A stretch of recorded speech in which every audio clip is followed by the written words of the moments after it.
Hi, my name is Lowell Joseph Gallin, and I am here with our guest for today's interview, Yocheved Golani, who has written a book that we are going to talk about.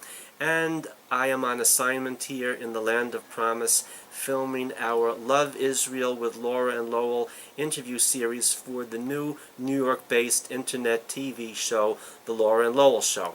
Yocheved, thanks for being our guest this morning. It's a delight. Thank you for having me on. This is Yocheved's book. It's my crisis, and I'll cry if I need to. Empower yourself to cope with a medical challenge, which talks about how Yocheved dealt with a very personal medical challenge of her own, which she's going to tell you about.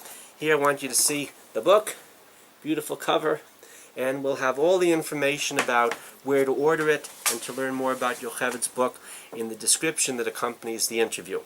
Yocheved, what kind of medical issue that you have, and how did you, or are you in the process of overcoming it? And that's a very deep and appropriate question, Lowell. The issue that I had is still being resolved. In 2004, I was diagnosed with a benign form of brain tumor called a petroclival tentorial meningioma. A meningioma is a benign form of brain tumor. It grows on the lining of the brain. However, petroclival was the big problem phrase. It meant that the tumor was growing here at the back of my head. I'll try to demonstrate.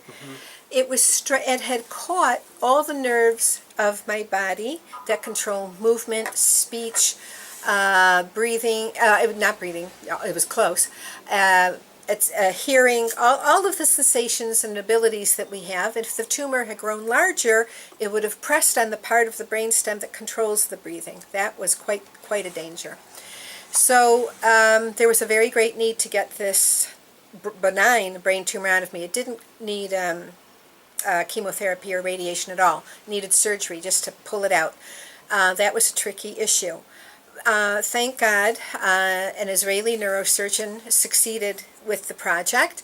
However, a year after surgery, I neglected to say I had gone blind. It was one of the symptoms that something was seriously wrong. Had you gone totally blind? Completely. Nothing. Not a shadow of anything, not a pinhole of light, nothing. And yet you can see now, we're talking to each other, and you just got here on the bus from Beit Shemesh near Jerusalem. Correct, and I see in living color, thank God. From being totally blind. Yes. And the doctors are amazed about this. I've made medical history over my experience. I am the first person in the world to see again after that much devastation to the nerves of my body from that kind of a tumor. And a year after my surgery, I underwent very, very extensive vision exams with tools that the average person never sees at the eye doctor's office. The doctors concluded I would never see again. It was hopeless. And I told them that I see a better future, and I walked out the door to grab it. I went to people in the alternative healing world and told them the conventional medical world has no hope for me. What can you offer? Now all this time I was praying around the clock. I had been praying since the diagnosis. And God apparently said amen to my prayers.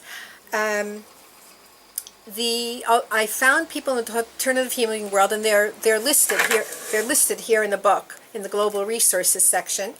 Shoshana Harari is a very key figure there.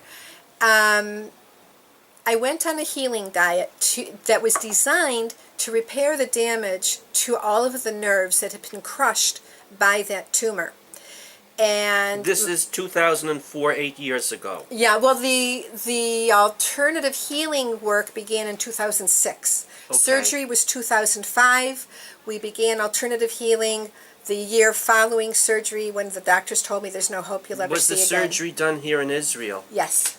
Yeah. Which hospital? I'm not allowed to say. Oh, okay. So, they don't want people flocking over there and saying, oh, I want Yocheved surgery. In due time, it'll all come out. At any rate, so the alternative healing world was able, with their techniques, was able to repair the damage to a very, very great extent. My bones and muscles were studied by orthopedic surgeons who were, curious what's going on here, and they found out that my health of my bones and muscles resemble of a woman half my age. The prescription on my glasses fell so rapidly that the doctors realize by the time they make the diagnosis for a new prescription, send it out to be prepared, and then they put it on my face, the prescription has gone down again. They couldn't keep up with the speed of the improvements.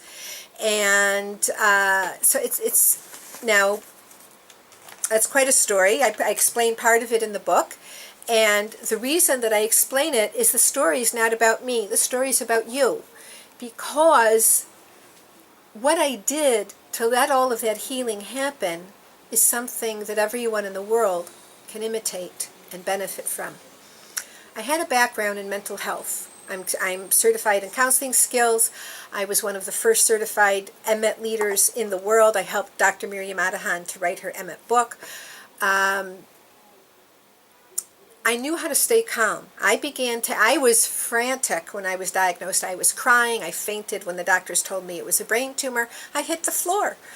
And as I write in the book, I had to figure out a way to stay off that floor. I needed a new mindset. And I focused on being happy. I told my friends, I'm going to have brain surgery. When you come visit me in the hospital, you can't walk through the door unless you bring me a new joke. I need to laugh. We need to stay upbeat, folks. And I did things that were soothing. I played good music. I ate good food. Now, I was sightless before the surgery happened. Friends came over to help me cook in the kitchen, do laundry, do housework, and I relished the attention that they gave me. I was very grateful. Yocheved, how long were you totally sightless? It was about a year. Entire year, nothing. No shapes, nothing. Black. Nothing. There was a glimmer of light began to come in, and we didn't know if it was an illusion or if it was real, but that glimmer began to grow. In this magazine, Mishpacha magazine, the Hanukkah issue... Hold it up closer. All right. The Hanukkah issue of 2012, Mishpacha, Family First magazine, excuse me. It's an article that I wrote called Glimmers of Light, How I Went from the Glimmer to Full Vision in Full Color. The alternative healing world did what it could do, and then we sort of hit a plateau. I wasn't making new progress. My personal eye doctor called me and said, I just found out how to end some of your vision problems with glasses. Come in my office, in the morning, we're going to do it. So I'm making a long story very short. She had been to a conference of the Neuro-Optometric Rehabilitation Association. It's called NORA, NORA.cc. It's in Canada. And NORA knows techniques for helping people who've suffered intense brain injuries. It's called traumatic brain injury, TBI. And she learned techniques. She used simple tools like Scotch tape with a texture on it. We put that on one lens where my eye could read better. For the lens where I could see distances better, we put clear nail polish. And the glasses looked very, very odd, but I was able to see quite well, much better than I had seen until then. And we thought that these techniques would be used forever to help me to compensate for a traumatic brain injury. Well, about 9 months after we made my glasses look that odd, I called my eye doctor and said, I'm dizzy and I'm bumping into people and I'm bumping into walls. Something's wrong. Something's changed. She called me into her office immediately, examined my eyes, and again, I'm exposed to machines that the average vision patient doesn't ever encounter. And she realized, oh my God, your brain learned how to see through the tape and through the polish. Your brain is compensating. We can take the polish and the tape off the lenses. Now that was a first, because when in the NORA practitioners, in their experience, when you use that stuff, it stays on forever. And it's quite rare. that anybody would be able to take it off. So I made improvement after improvement. I'm praying to God, praying to God, praying to God, and he kept saying, amen, amen, amen, okay. I'm talking God's ears off, and he's saying, okay, I'll do it. And so we made much more progress. Then another magazine featured reviews Connections, our friends at Connections magazine. Right. They wrote reviews of the book, how it had helped them or friends or relatives, how the book helped them to improve. The book does several different things. It empowers the patient. It empowers the reader. You are not pitiful. You are not powerless. You have options that you just might not know about. So the book tells you what they are. You can adopt a mental attitude. You can adopt a spiritual attitude. And it tells you how to do that step by step in a very user-friendly way. I don't criticize. The book doesn't criticize people, doesn't put people down. It's very inviting. It's very soothing. And then there's another part of the book that empowers the reader. It's called a Global Resources section, and it lists in alphabetical order all kinds of organizations around the world willing to pay your medical costs, your medication costs, your transportation costs to medical treatment, on and on and on. All you have to do is apply, make an application, and they might pay part of your bill, they might pay all of your bill. And in days when people can barely afford health insurance, this book is a gold mine because it's a source of paying for what you need. We're going to have to conclude the first of what I hope will be a series of interviews with Yocheved on her being a medical miracle underway in progress now, and we're going to talk to her as it continues to unfold and learn more about how she got to where she is now from where she was and where she's going, and how the rest of us can go there with her. So Yocheved, we want to thank you for this first installment of what we look forward to as a series of fascinating interviews. Here's Yocheved's book. It's My Crisis, and I'll Cry If I Need to. Empower yourself to cope with a medical challenge. And thank you very much for watching and listening. Yocheved, thank you. Thank you.